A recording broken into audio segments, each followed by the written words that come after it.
Your Excellency,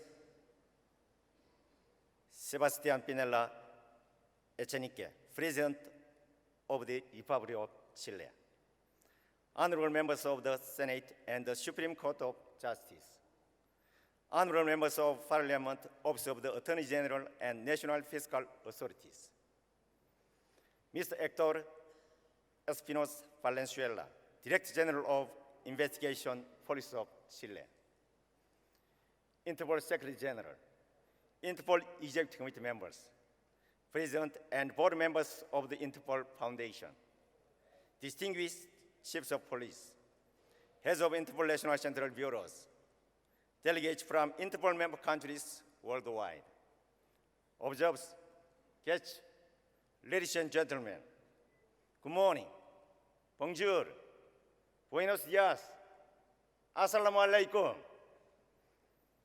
It is an honor as President of Interpol to address this 88th session of the General Assembly here in Santiago de Chile. Your Excellency, Senor Presidente, I wish to thank you for honoring Interpol of your presence. The organization has been privileged by the warm hospitality and the excellent organization of the Republic of Chile, its authorities, and its citizens. Indeed, it is a genuine pleasure to welcome our membership here in Chile, a land with a millennial history of peoples, cultures, and endurance. For decades, Nobel laureate Pablo Neruda drew endless inspiration from Chile's harsh yet magnificent wilderness, writing countless odes about rivers which roll like thunder, dense primeval forests, and planetary flames. What nature had provided, Chile returned in its vibrance. Concentrating with the stillness of the Andes, the country has developed quickly to become one of the most digitally advanced and globalized economies in this region. Santiago itself, as embodied in its skyline and its diversity, is a bridge where past and future meet.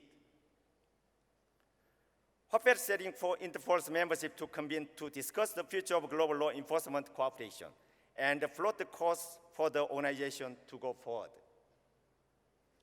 Our General Assembly sets the bearing for Interpol to navigate the challenges ahead. It is how our 194 member countries can set the tone that Interpol will vibrate as the single global voice for law enforcement. This year, we'll see discussions on key developments to ensure Interpol's continued relevance in the field, from new technical and operational outlooks to long-term internal reform processes and to the formulation of our annual operation plans. Much has been achieved since we last gathered in Dubai in 2018. Operational delivery has continued unabated across all regions, while Interpol has sought to bring its support ever close to the front lines to your officers, from border checkpoints to detention centers to conflict zones to cyberspace. Just looking at the Americas, we saw these efforts at play in multiple occasions over the past year. We saw 11 countries from this region put a dent in migrant smuggling operations across the Americas, while pointing law enforcement to the emergence of new cross-regional migrant smuggling routes with Operation Andes. Last March, Operation Trigger 5 resulted in 506 arrests across Latin America, while generating crucial hits on weapons previously recorded in our databases to perfect analytical efforts. Operation Thunderbolt, jointly conducted with the World Customs Organization across 109 countries last summer, led to the identification of almost 600 suspects worldwide involved in environmental crime, thanks to online and offline investigation work. Every operation, every case, every hit in our databases provided an additional snapshot into our global threat landscape. Late today, we will discuss how fast and how radically that very landscape is changing. Policy chiefs from all of our region will share their insights as to how these challenges are being overcome through leadership. We are witnessing shifting cross-regional crime corridors, increasingly organized crime syndicates, and a global terrorist threat that is both diffuse and elusive. The complexity is further compounded by the new realities of a new digital era. Artificial intelligence, unmanned vehicles, 5G, and quantum computing. How far are we from tomorrow? What do these disruptive technologies and their convergence with crime mean for law enforcement? These are major issues that every police force around the globe will eventually face, or in some cases is already facing. I believe we must respond to them collectively by learning from each other, by placing Interpol as the prism that will to set lights for the global law enforcement community at large through its innovation work. Yet, while we prepare for the threats of tomorrow, we must continue to maintain our focus on how we should best face the threats of today. The Executive Committee has discussed in depth with the General Secretariat the organization's plans to maximize its operational delivery over the next year. There is a strong consensus that the utmost priority of Interpol is and must remain the support that your law enforcement agencies are seeking on a daily basis to be successful in the field. Day after day, data entrusted to Interpol continues to increase, along with the number of searches and ultimately the hits you are recording, working to close the new criminal cases.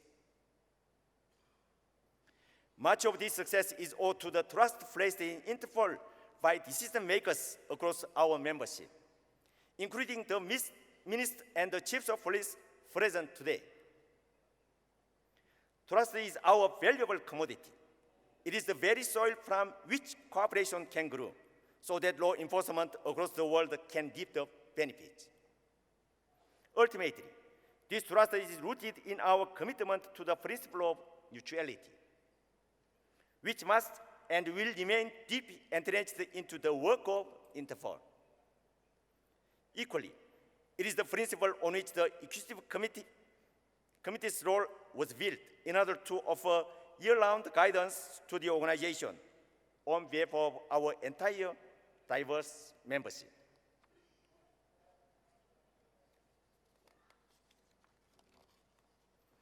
We have been engaged on the path of reform with this principle in mind, to equip Interpol for the future and to further secure the trust you place in the organization and in its governing bodies. As you are well aware, the world is changing and on its unprecedented phase, one that will require our near-centenary organization to be supported by a fit-for-future institutional framework. These proposed reforms will be submitted for your attention and decision over the course of this assembly, as reflected in the agenda. The General Assembly will also be called upon to decide on the leadership of Interpol General Secretariat, upon which the implementation of all decisions by the General Assembly will be entrusted over the next 5 years. As communicated to the General Assembly last year in July, the Executive Committee decided in June 2018 to recommend the reappointment of Mr. Jürgen Stark of the Federal Republic of Germany as an Interpol Secretary General, subject to a vote by this General Assembly session.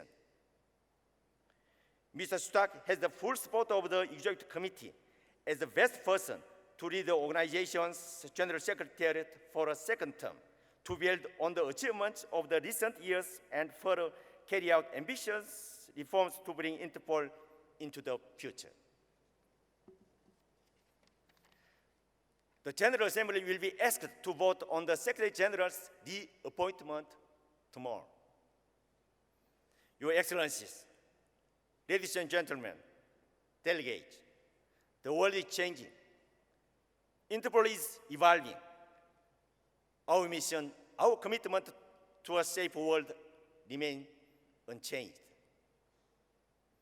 Your presence here today is a testament to your support towards this shared vision.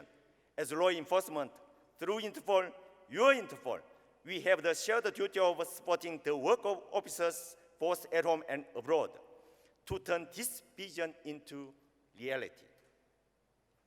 Allow me to conclude by expressing my heartfelt gratitude to all delegations, observers, and partners who have made it to join us here in Santiago. Over the next 4 days, let us continue to build bridges amongst global law enforcement and beyond.